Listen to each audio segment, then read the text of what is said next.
J Uso নাকি Cody Rhodes, কে হবে Randy অর্টনের প্রতিপক্ষ king and queen of the ring টুর্নামেন্টের ফাইনালে?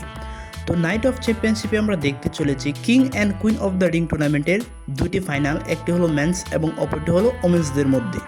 তো রেন্ডি অর্টন কিন্তু অলরেডি কোয়ালিফাই করে গিয়েছে। লাস্ট স্ম্যাকডাউনে আমরা দেখতে পেয়েছি যে সে সেমি জেটকে হারানোর মাধ্যমে সে চলে গিয়েছে ফাইনালে, এবং কি লাস্ট ইয়ারও আমরা দেখতে পেয়েছিলাম গুন্তারের বিরুদ্ধেও কিন্তু সে ফাইনাল খেলেছিল, কিন্তু সেখানে গুন্তার কিন্তু হয়ে গিয়েছিল কিং। তো এই বছর মনে হচ্ছে জেউসো এবং কোডি রোডসের মধ্যে যে ম্যাচটি হতে চলেছে সেই ম্যাচটিতে অবশ্যই আমরা দেখতে পাবো কোডি রোডস জয়লাভ করবে। জেউসোকে মনে হয় না কোনোভাবে এই ম্যাচটিতে জয়লাভ করানো হবে। তো কোডি রোডস যদি জয়লাভ করতে পারে তাহলে আমরা ফাইনালে গিয়ে দেখতে পাবো রেন্ডি অর্টন এবং কি কোডি রোডসের মধ্যে একটি king and queen of the ring টুর্নামেন্টের ফাইনাল ম্যাচ। তো নেক্সট উইক রয়ের এপিসোডে আমরা দেখতে পাবো জেউসো এবং কি কোডি রোডসের মধ্যে ম্যাচ।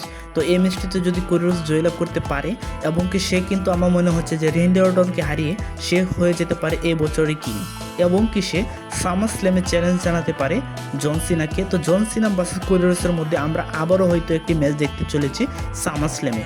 তো রেন্ডি অর্টন কিন্তু গত বছর হেরেছিল, মনে হচ্ছে এবছরও হারতে চলেছে। তো এই বছর কিন্তু কোডি রোডস হতে চলেছে নিউ কিং।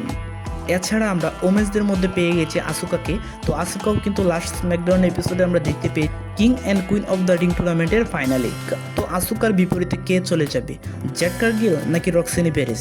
নেক্সট উইক রয়ের এপিসোডে আমরা দেখতে পাবো জেড কার্গিল ভার্সেস রক্সিনি পেরেসের মধ্যে একটি সিঙ্গেল ম্যাচ বা সেমিফাইনাল ম্যাচ। যে জয়লাভ করবে সে কিন্তু চলে যাবে আসুকার বিরুদ্ধে ফাইনাল ম্যাচে।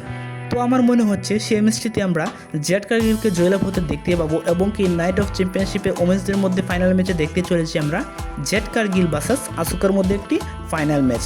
তো আমার মনে হচ্ছে যে সেখানে আমরা জেড কার্গিলকে কিং হিসেবে দেখতে পাবো। তো জেড কার্গিল হয়ে যেতে পারে নিউ কিং। এছাড়া নেক্সট উইক স্ম্যাকডাউন এপিসোডে আমরা দেখতে চলেছি টিফিনি স্টেশন ভার্সেস নয়া জ্যাক্সের মধ্যে একটি লাস্ট ওমেন্স স্ট্যান্ডিং ম্যাচ। তো আমার মনে হচ্ছে কেন জানি এই ম্যাচটির মাধ্যমে নিয়মিত মানি ইন দ্য ব্যাংকটি ক্যাশিং করার মাধ্যমে সে হয়ে যেতে পারে চ্যাম্পিয়ন, এবং কি হতে পারে আমরা দেখতে পেলাম সামার স্ল্যামে গিয়ে দেখতে পেলাম নেওমি ভার্সেস জেড কার্গিলের মধ্যে একটি টাইটেল ম্যাচের জন্য।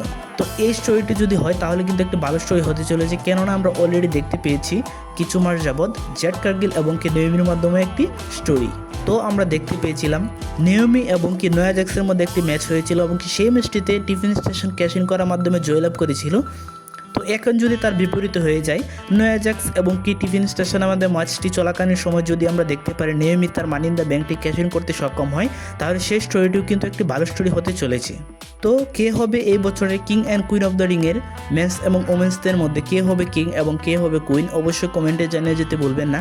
তো আমার পার্সোনাল অপিনিয়ন থাকবে কোডি রোডস এবং কি জেড কার্গিল হতে চলেছে এই বছরে কিং অ্যান্ড কুইন। তো আজকের ভিডিও এই পর্যন্তই। ভিডিও ভালো লাগলে অবশ্যই লাইক, কমেন্ট এবং কি সাবস্ক্রাইব করে পাশে থাকবেন। ধন্যবাদ সবাইকে।